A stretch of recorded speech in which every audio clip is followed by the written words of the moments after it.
प्यारे बच्चों, क्लास 12 विषय इतिहास।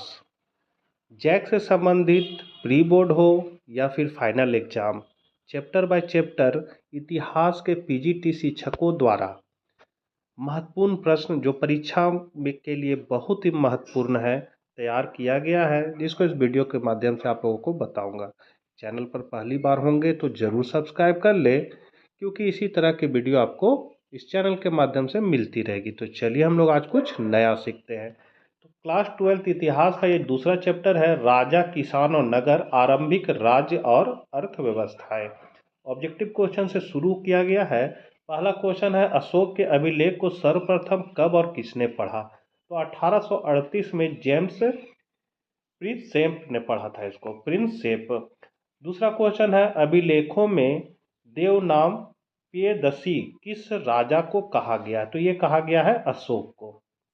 अगला है, बौद्ध और जैन ग्रंथों में कितने महाजनपदों का उल्लेख है? तो इसका आंसर हो जाएगा 16 महाजनपद।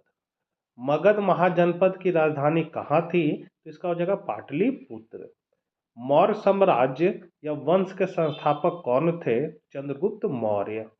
धम्म नीति की शुरुआत किसने की थी? तो महान अशोक ने, या सम्राट अशोक भी लिखा रहता है।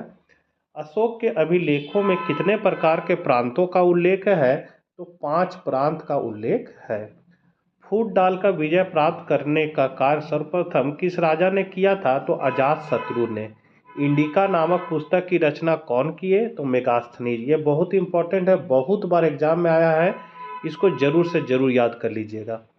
अगला है, दूसरे नगरीकरण के नगरों को क्या कहा जाता है? तो लौह युगीन नगर। समुद्रगुप्त की प्रयाग प्रशस्ति की रचना किसने किया था? तो हरिसेन ने। भारत का नेपोलियन किस शासक को कहा जाता है? तो ये भी बहुत बार एग्जाम में आ चुका है। इसका आंसर हो जाएगा समुद्रगुप्त। हर्षवर्धन के राजकवि कौन थे? तो वान भट्ट। अशोक के धम्म की लिपि क्या थी? ब्राही लिपि थी। ये सब इंपॉर्टेंट क्वेश्चन है बच्चों। किसके अभिलेख में भूदान का उल्लेख है? तो प्रभावती गुप्त। अपने स्वयं के खर्चों से सुदर्शन झील की मरम्मत किसने कराई? तो रुद्रदामन ने। प्राचीन काल में अभिलेख की शुरुआत किस शासक ने किया? सम्राट अशोक। मुद्रा राक्षस किसकी रचना है? तो विशाख दत्त की। मेगास्थनीज भारत में किसके दरबार में आया था? चंद्रगुप्त मौर्य के। चीनी यात्री फाहियान किसके शासनकाल में भारत आया था? चंद्रगुप्त द्वितीय। नालंदा विश्वविद्यालय को किसने बनाया था? कुमारगुप्त प्रथम ने। किन शासकों ने अपने नाम के पहले देवपुत्र की उपाधि लगाया? कुषाण शासकों। अब यहाँ से आपका लघु उत्तरीय प्रश्न है, धम्म नीति क्या है? तो पाली भाषा के शब्द धम्म का अर्थ आचरण होता है। मतलब धम्म नीति क्या है? तो एक तरह का ये आचरण होता है। कुछ इतिहासकार धम्म को धर्म की संज्ञा देते हैं। महान सम्राट अशोक के द्वारा गौतम बुद्ध के उपदेशों के प्रचार प्रसार करने की नीति को धम्म नीति कहा जाता है। बौद्ध धर्म के प्रचार के लिए सम्राट अशोक ने धम्म महामंत्रों को भी राज्य द्वारा नियुक्त किए थे। अगला है, अभिलेख से आप क्या समझते हैं, इनका क्या महत्व है? अभिलेख उन्हें कहते हैं जो पत्थर, धातु या मिट्टी के बर्तन जैसी कठोर सतह पर खुदे होते हैं। भारत में प्राचीनतम अभिलेख प्राकृत भाषा में है जिसे बनाया गया। अभिलेख के महत्व, तो अभिलेख प्राचीन काल के अध्ययन के लिए प्रमाणिक स्रोत होते हैं, क्योंकि ये समकालीन होते हैं। अभिलेख बनवाने वाले के अभिलेखों से शासन के विचार, राज्य विस्तार, उपलब्धियां, चरित्र, जन भावना का पता चलता है। अभिलेखों से तत्कालीन धर्म, संस्कृति, रीति रिवाजों की जानकारी मिलती है। अभिलेखों से तत्कालीन भाषा और लिपि का ज्ञान होता है। शासकों के आदेश, शत्रु विजय तथा नागरिक अधिकारों की जानकारी मिलती है। मतलब अभिलेख से क्या क्या फायदा है, क्या महत्व है उसका, इसी का डिटेल था। अगला क्वेश्चन, महाजनपद से आप क्या समझते हैं? महाजनपदों के 4 विशिष्ट विशेषताओं का वर्णन कीजिए। तो जन का अर्थ लोग तथा पद का अर्थ होता है लोगों का पैर, जिसे जनपद मतलब जिला कहा गया है। इन्हीं जनपदों को मिलाकर महाजनपद राज्य कहा गया, अर्थात 6ठी शताब्दी ईसा पूर्व में एक जगह लोगों का ज़्यादा बसाव होने के कारण राज्यों को महाजनपदों के नाम से पहचान किया जाने लगा। बौद्ध और जैन ग्रंथों में 16 महाजनपद का जिक्र है, जिनमें 12 राजतंत्रीय और 4 गणतंत्रीय राज्य थे। महाजनपदों के निम्नलिखित विशेषता होते थे। पहला, बौद्ध और जैन ग्रंथों में 16 महाजनपद का जिक्र है, जिनमें 12 राजतंत्रीय और 4 गणतंत्रीय राज्य थे। लोहे के बढ़ते प्रयोग और सिक्कों के विकास प्रारंभ हुए। महाजनपदों की एक राजधानी होती थी जो प्रायः किलेबंद होती थी। महाजनपद काल में अनेक बौद्ध जैन ग्रंथों का निर्माण किया गया। महाजनपद काल में कृषि एवं व्यापार का विकास हुआ, अतः इसे दूसरे शहरीकरण के नाम से भी जानते हैं। चौथा है कलिंग युद्ध का अशोक पर क्या प्रभाव पड़ा। तो अशोक अपने शासन के 8वें वर्ष 261 ईस्वी पूर्व में कलिंग अर्थात उड़ीसा पर आक्रमण किया, जिसमें 1 लाख व्यक्ति मारे गए, 1.5 लाख सैनिक बंदी बनाए गए तथा कई गुना घायल हुए, जिससे अशोक का हृदय परिवर्तन हुआ, जिसके फलस्वरूप निम्नलिखित प्रभाव पड़े। इसे युद्ध से घृणा हो गई तथा जीवन भर युद्ध न करने की प्रतिज्ञा की। कलिंग युद्ध के परिणाम देखकर बौद्ध भिक्षु उपगुप्त के प्रभाव से बौद्ध धर्म स्वीकार कर लिया। कलिंग युद्ध के बाद अशोक शांतिवादी हो गया तथा राज विस्तार की नीति का परित्याग कर दिया।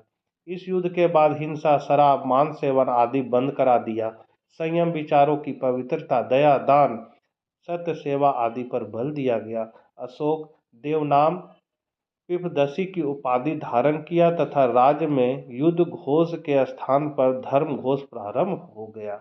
यहाँ से दीर्घ उत्तरीय प्रश्न है बच्चों। तो मगध साम्राज्य के शक्तिशाली होने के क्या कारण थे। तो 6ठी शताब्दी ईसा पूर्व मगध महाजन सबसे शक्तिशाली था, जिसके निम्नलिखित कारण थे। पहला, मगध की दोनों राजधानियां राजगीर और पाटलिपुत्र की भौगोलिक स्थिति सुरक्षित था।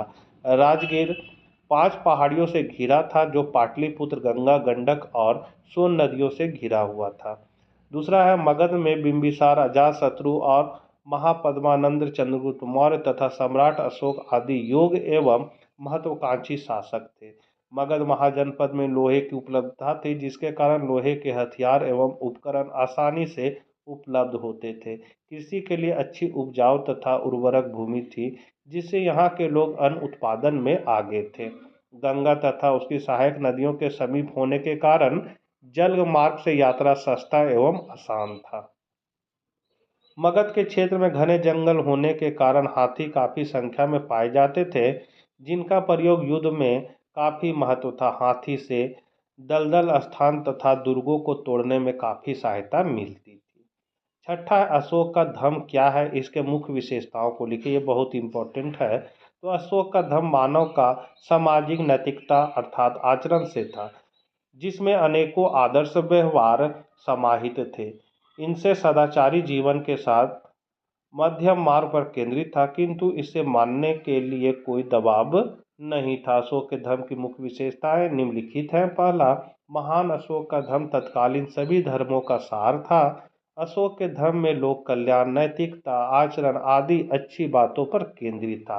अशोक के धर्म में सत्य, अहिंसा, करुणा, उदारता, पवित्रता, दानशीलता के गुणों का विकास करना तथा क्रूरता, क्रोध, अहंकार आदि का निषेध था। दासों, धर्म गुरुओं, माता पिता, बुजुर्गों के प्रति आदर भाव, अपनी आस्था के अलावे सभी धर्मों के प्रति आदर भाव। धर्म में कर्म कांड और अनुष्ठानों पर जोर नहीं दिया गया, बल्कि आचरण, कर्म की पवित्रता, ब्राह्मणों के प्रति आदर, पशुओं के प्रति दया आदि व्यवहारिक बातें शामिल थी। लास्ट पॉइंट है, आपस में एकता बनाए रखना। सातवां है, गुप्त साम्राज्य के पतन के क्या कारण थे। तो गुप्त साम्राज्य के पतन के निम्नलिखित कारण थे। पहला, अयोग्य उत्तराधिकारी।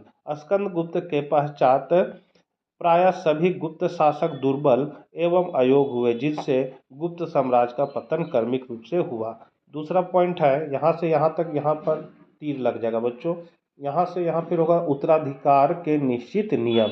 यहाँ पर इस तरह निश्चित नियम नहीं होने के कारण यहाँ से यहाँ तक तीर लगा दीजिएगा। उसके बाद आगे लिखिएगा कि सदैव गृह युद्ध होने की स्थिति बनी रही, जिससे शासक की स्थिति कमजोर हुई।